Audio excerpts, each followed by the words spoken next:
Madame, Monsieur, bonsoir, bienvenue dans ce journal. Voici les titres. Le coronavirus a déjà fait plus de 974 000 décès dans le monde. En France, où l'épidémie a déjà fait plus de 31 000 morts, plus de 1000 nouveaux clusters ont été identifiés sur le sol national depuis début août. 2100 classes ont dû fermer leurs portes 3 semaines après la rentrée scolaire. Au Royaume-Uni, des mesures drastiques ont été prises pour les habitants des régions les plus touchées. Point complet de la situation dans un instant. Au chapitre international, l'entreprise TikTok devrait échapper à l'interdiction aux États-Unis. Après des mois de bataille juridique, la populaire application va finalement pouvoir rester dans le pays. Donald Trump a donné son feu vert ce samedi à un projet impliquant Oracle et Walmart. Le détail dans quelques minutes. Et puis à la fin de ce journal, après l'instant people de notre collaboratrice Lorraine Newedou, nous vous proposerons en guise d'évasion de partir à l'autre bout du monde pour les grottes de Waitomo en Nouvelle-Zélande. La grotte au verre luisant comme on l'appelle, car illuminée se visite en barque dans le silence, les yeux grands ouverts, dépaysement garanti. Le coronavirus qui sévit actuellement dans le monde a déjà fait plus de 31 500 000 morts et est responsable d'au moins 974 000 décès. Avec plus de 200 000 morts, les États-Unis demeurent le pays le plus impacté devant le Brésil et l'Inde. La France est 8e au classement des pays les plus endeuillés avec 31 338 morts au dernier comptage. En France, où le nombre de malades dans les services de réanimation a explosé ces derniers jours, principalement en Île-de-France, Auvergne-Rhône-Alpes, Hauts-de-France et dans le Grand Est, de plus 1031 clusters, c'est-à-dire des zones de forte concentration de cas de Covid sont désormais identifiées. 3 semaines après la rentrée des classes, 89 établissements scolaires, écoles, collèges et lycées, et plus de 2100 classes ont dû fermer leurs portes. On fait le point sur les derniers éléments à notre disposition. En ce dimanche 20 septembre, voici les 10 pays qui comptabilisent le plus de morts dues à l'épidémie de Covid-19. Et en pole position toujours, les États-Unis qui ont franchi le seuil des 200 000 morts. Le Brésil reste en deuxième position avec 137 272 décès enregistrés dus à l'épidémie du Covid. L'Inde est en troisième position avec près de 90 000 victimes. Le Mexique arrive en quatrième position avec 78 654 décès, suivi ensuite de 2 pays européens, le Royaume-Uni et l'Italie, avec entre 41 000 morts du côté britannique et 35 000 victimes côté péninsule italienne. Le Pérou est 7e avec 31 474 victimes. La France est en 8e position avec à ce jour plus de 31 000 décès. L'Espagne arrive juste derrière avec plus de 30 500 morts et l'Iran termine ce classement avec 24 478 décès. En France, l'Île-de-France, l'Auvergne-Rhône-Alpes, les Hauts-de-France et le Grand Est regroupent 70% des malades en réanimation. La France compte actuellement 1031 clusters dont 61 nouveaux et 180 en EHPAD. On recense ce dimanche 68 morts au total. Le nombre de décès en EHPAD fait état de 10 571 décès. Le nombre total de décès en milieu hospitalier est lui de 20 845, plus 68 en 24 heures. 3 semaines après la rentrée des classes, en France, 89 établissements scolaires, écoles, collèges et lycées, et plus de 2100 classes ont fermé leurs portes en raison de cas de Covid. C'est ce qu'a annoncé le ministre de l'Éducation nationale, Jean-Michel Blanquer, ce 18 septembre dans un communiqué. Alors concrètement, à partir de quel moment un établissement scolaire peut-il fermer ses portes? S'il y a plus de 3 cas de Covid, ça déclenche la plupart du temps une fermeture de la structure, avait précédemment expliqué le ministre. À Paris, une cinquantaine de classes ont été fermées, mais tous les établissements scolaires restent ouverts pour le moment. C'est ce qu'avait indiqué le 14 septembre Anne Soubry, adjointe à la mairie en charge de la santé. La semaine de la rentrée scolaire, 2 classes d'une école primaire avaient déjà dû fermer leurs portes, plus exactement dans le 16e arrondissement de la capitale. Ce vendredi, la direction de Sciences Po Paris a pris la décision de fermer les portes de l'établissement d'enseignement supérieur de la rue Saint-Guillaume à partir du 21 septembre pour une durée de 14 jours, une quarantaine de cas positifs y ayant été détectés. Outre-Manche, le Premier ministre Boris Johnson, qui a déclaré cette semaine que le Royaume-Uni faisait face à la seconde vague de Covid-19, a présenté de nouvelles restrictions appliquées aux habitants des régions du nord, nord-ouest et centre de l'Angleterre, les plus touchées. Londres a décidé de frapper fort pour faire appliquer les règles de quarantaine. Les Britanniques qui ne respecteront pas un autoconfinement en cas de contamination au coronavirus se verront infliger une amende pouvant aller jusqu'à 10 000 livres sterling, 11 000 euros, a annoncé le gouvernement ce samedi lors de la présentation des nouvelles règles visant à réduire le nombre de cas positifs. J'en viens aux suites de l'affaire TikTok. Après des semaines de bataille, le dénouement est en vue. Dans ce dossier, la populaire application menacée d'interdiction aux États-Unis au nom de la sécurité nationale va finalement pouvoir rester dans le pays. C'est une bonne nouvelle pour les quelques 100 millions d'utilisateurs américains. Donald Trump a donné son feu vert hier à un projet impliquant Oracle et Walmart, 2 firmes transnationales. Explication France Info. TikTok a confirmé avoir préparé un projet selon lequel elle créerait une nouvelle société impliquant Oracle en tant que partenaire technologique aux États-Unis et Walmart en tant que partenaire commercial. Baptisée TikTok Global, elle serait basée aux États-Unis et embaucherait 25 000 personnes. Oracle pourrait acheter 12,5% des parts de TikTok et Walmart 7,5% avant une future entrée à la bourse de New York prévue d'ici un an. ByteDance garderait le reste du capital. Mais la société chinoise étant possédée à hauteur de 40% par des investisseurs américains, la majorité de l'application passerait en définitive sous pavillon américain. S'il se concrétisait, un tel dénouement pourrait permettre d'éteindre un des nombreux feux couvant actuellement entre Washington et Pékin, notamment sur le front technologique. Il pourrait aussi permettre aux Américains de continuer à utiliser cette application très prisée chez les jeunes. L'application qui permet de diffuser de courtes vidéos, souvent musicales ou humoristiques, a été créée en 2016 et compte quelques 100 millions d'utilisateurs aux États-Unis. Sans avoir rendu public des éléments de preuve, le locataire de la Maison Blanche affirme depuis des semaines que TikTok espionne pour le compte de Pékin. Retour en France, au chapitre économique, le fabricant de pneus japonais Bridgestone a annoncé la fermeture de son usine de Béthune dans le Nord-Pas-de-Calais, avec 863 licenciements à la clé. Des politiques de tous bords s'émeuvent de cette trahison. La direction de Bridgestone et les représentants du personnel de l'usine de Béthune dans le Pas-de-Calais ont signé un accord de méthode permettant de discuter pendant 5 mois de scénarios alternatifs à la fermeture annoncée ce mercredi 16 septembre par le géant japonais du pneumatique. Le site emploie 863 personnes.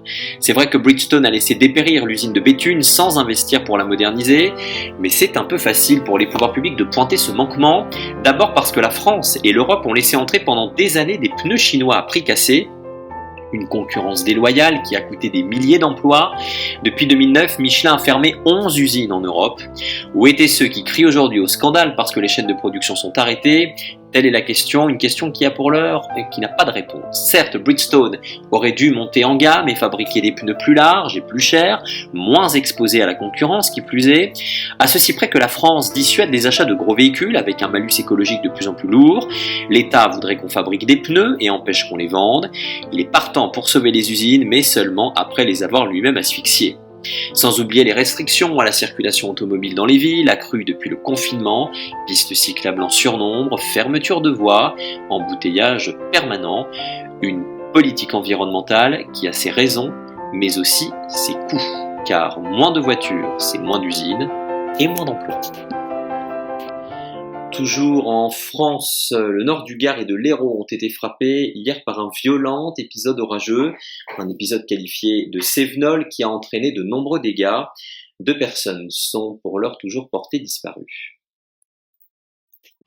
Ce dimanche 20 septembre au soir, 2 personnes sont toujours portées disparues. Une aide-soignante âgée de 64 ans dont le véhicule a été retrouvé vide et totalement détruit dans le lit de l'Hérault, et un sportif qui pratiquait la course à pied et qui a été surpris par l'intensité de l'épisode.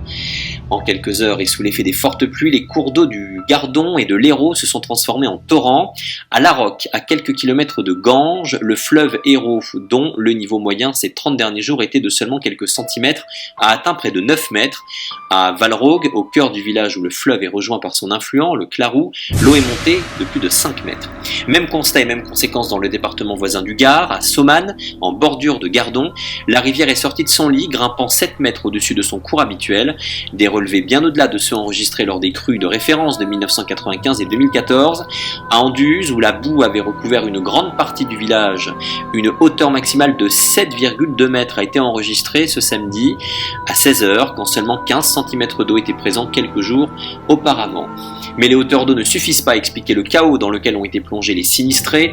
Les dégâts les plus importants ont été causés par les branchages, troncs d'arbres, carcasses de voitures et autres éléments charriés par les crues. Pour se faire une idée de la violence des flots, il faut s'intéresser au débit du Gardon et de l'Hérault avec à la clé des chiffres à peine croyables. Ce que nous avons observé ce 19 septembre, c'est environ 10 fois supérieur au débit de la Seine à Paris le même jour à la même heure, ont précisé les observateurs de la société Héroltaise Predict, spécialisée dans la surveillance des phénomènes météorologiques. Toujours à titre de comparaison, la crue historique de la Seine de 1910 avait atteint les 2000 m3 par seconde, mais en 6 jours et en recevant les eaux d'un bassin versant bien plus important. Les fortes températures sont l'une des causes des épisodes cévenols. Ils prennent leur source dans une mer Méditerranée particulièrement chaude.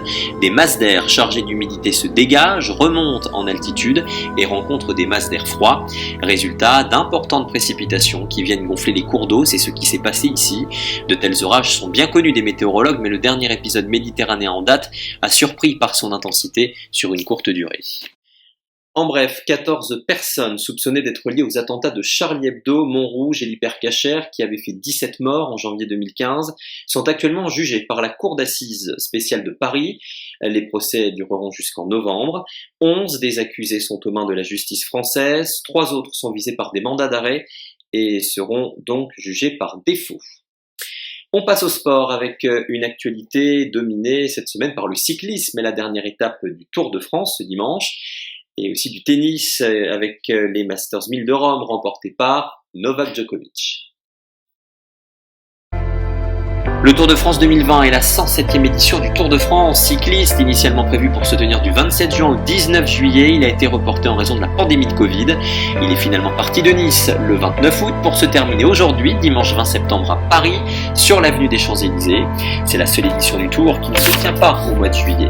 Vainqueur de 3 étapes, le Slovène Pogačar est à 21 ans le plus jeune coureur depuis l'édition 1947 à remporter la compétition. En dehors de son maillot jaune, il gagne le classement de la montagne et le classement du meilleur jeune. Il s'empare du maillot jaune lors du contre-la-montre de la 20e étape et avant-dernière de la compétition. Il a devancé au classement général son compatriote Roglic, gagnant d'une étape et porteur du maillot jaune pendant 11 jours, et l'Australien Richie Porte. Vainqueur de 2 étapes, l'Irlandais Sam Bennett s'adjuge le classement par points. La formation Movistar remporte le classement par équipe. Le Suisse Marc Hirschi, auteur de plusieurs échappées et d'une victoire d'étape, remporte le prix de super combatif. Créé en 1903 dans un contexte de développement du sport cycliste sous l'impulsion des organes de presse spécialisés et des industriels du cycle, le Tour de France est organisé par le journal L'Auto, dirigé à l'époque par Henri Desgranges, afin de relancer les ventes du quotidien et d'affaiblir son concurrent, le vélo. En tennis, le numéro 1 mondial Novak Djokovic a remporté ce dimanche son 5e Masters 1000 de Rome en dominant logiquement en finale l'Argentin Diego Schwartzman en 2-7, 7-5, 6-3 à une semaine du début de Roland Garros. 2 semaines après sa disqualification à l'US Open pour un geste d'humeur, son unique défaite en 2020, le Serbe décroche un 36e titre en Masters 1000, un record, dépassant ainsi désormais Rafael Nadal et ses 35 victoires. S'il est aussi un habitué des finales, il disputait lundi sa 10e, et des titres sur la terre battue romaine. Il n'y avait plus été sacré depuis 2015, restant sur 3 finales perdues. Malgré l'absence de Nadal cette année contre lui en finale, Djokovic se méfiait néanmoins de Schwartzmann, 15e joueur mondial, tombeur de l'Espagnol en quart de finale et contre qui il avait bataillé l'an dernier en demi-finale au Foro Italico. Et on passe à notre rubrique People préparée par Lorraine Newedou qui nous rend compte des dernières actualités de vos célébrités préférées.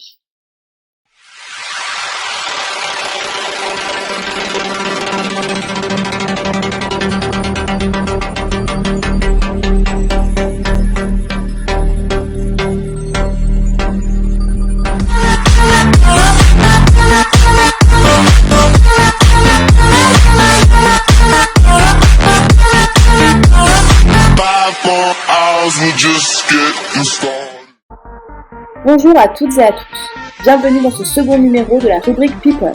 Alors, que s'est-il passé dans le monde de nos chères stars? De Koh-Lanta à Danse avec les stars, il n'y a qu'un poteau, ou un partout, ça dépend du point de vue.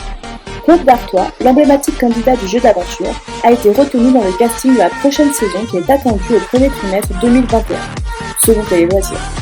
Avec 17 victoires d'épreuve en 3 participations, mais jamais de victoire finale, Claude détient le record du nombre de victoires individuelles dans Koh-Lanta. Interrogé il y a plusieurs mois par le site Pure People sur une éventuelle participation à Danse avec les stars, Claude Dartois confie « Ça demande un investissement pendant 2 ou 3 mois avec de nombreuses heures d'entraînement. C'est lourd à porter et à faire. En toute sincérité, je ne suis pas le plus grand des danseurs. » Mais au vu de son agilité et de son esprit compétiteur, on ne se fait pas de soucis pour Claude. Passons au point irrésolu du jour. Je suis vraiment triste et vidée après cette histoire. J'ai pris les nouvelles de la juge de ligne et le tournoi m'a dit que, grâce à Dieu, elle se sent bien. Je suis extrêmement désolée de lui avoir causé autant de stress. C'était totalement involontaire. C'était absolument mal. Voici donc le tweet posté par Novak Djokovic. Lors de la fin du premier set du match entre Novak Djokovic et Pablo Carreño, une balle frappée par le staff sans regarder vers le fond du court va heurter une juge de ligne à la gorge. La juge pousse un cri et s'effondre. Djokovic se précipite vers elle. Elle se relève, il va s'asseoir. Mais le règlement est sans appel. Tout joueur coupable de ce type de geste, même involontairement, est exclu. Djokovic n'avait pas intentionnellement atteint la juge de ligne.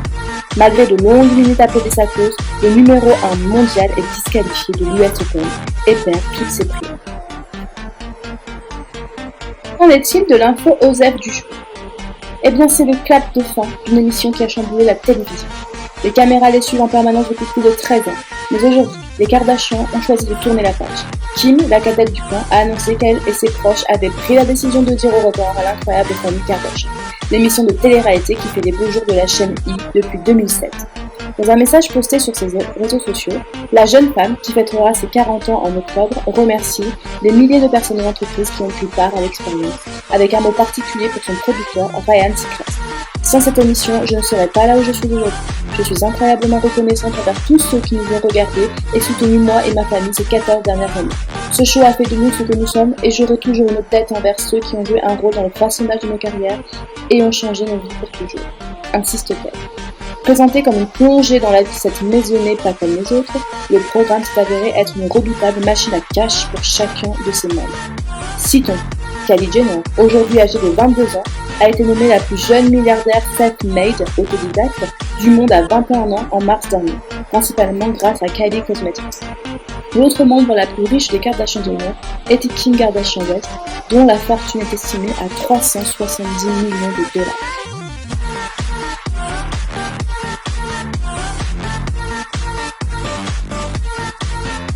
Et qu'a approuvé M. Pauly aujourd'hui? La saison 5 de This Is Us a enfin une date. Largement représentée aux Emmy Awards et honorée par le prix du meilleur acteur en guest pour Juan Cephas-Jones, This Is Us va bientôt reprendre le chemin des plateaux. C'est le jeudi 24 septembre que commencera à se filmer la très attendue saison 5, évidemment repoussée en raison de la crise sanitaire.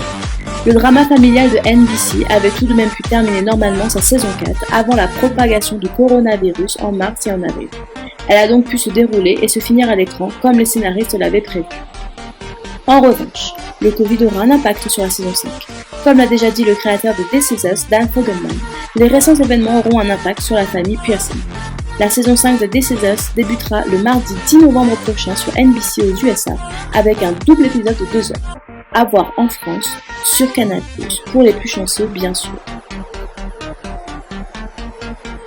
Passons au point la la la de cette semaine. The Queen is back. Parmi tous les récents morceaux sortis par Queen Bee, l'un d'eux fait particulièrement réagir les fans de la chanteuse, Brown Skin Girl. Il s'agit d'un titre partagé avec Wizkid, St. John et Blue Ivy Carter, la fille de Beyoncé, âgée de 7 ans. On avait déjà vu le minois de la jeune fille dans le clip Spirit ou entendu sa voix dans un freestyle sur l'album Cat Cat de Jay-Z, son papa. Mais ce qui interpelle dans Brown Skin Girl, c'est le message transmis par les paroles, véritable ode à la beauté de la peau noire. Les filles à la peau noire, beaux comme des perles, la meilleure chose au monde, ne changez jamais pour quelqu'un d'autre, chantonne Blue Ivy dès l'intro. Et sa mère d'ajouter un peu plus tard, ta peau n'est pas juste noire, elle brille et raconte ton histoire, citant l'actrice Lupita Nyong'o et la chanteuse Kelly Rowland, en exemple. En effet, pour la petite histoire, Beyoncé aurait écrit ce morceau en pensant fortement qu'à sa sœur de cœur, Kelly, qui n'a pas assumé sa couleur de peau pendant de longues années.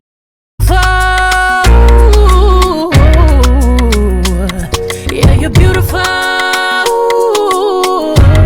Them gon' fall in love with you in all of your glory.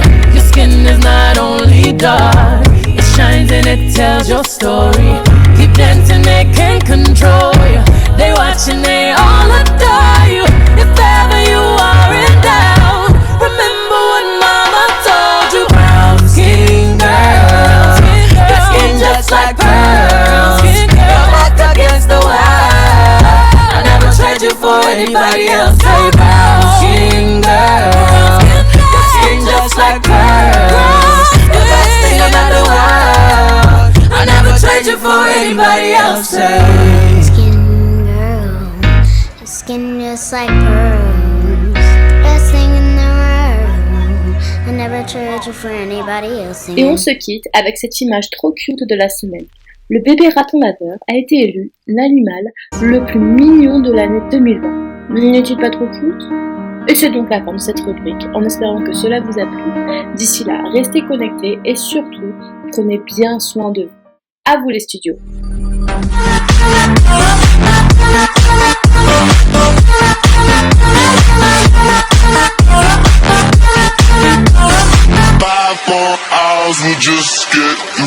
Évasion pour terminer ce journal, cap sur la Nouvelle-Zélande à la découverte des grottes de Waitomo, surnommée la grotte aux vers luisants car illuminée, elle se visite en barque, dans le silence, les yeux grands ouverts, des images féeriques pour un dépaysement garanti.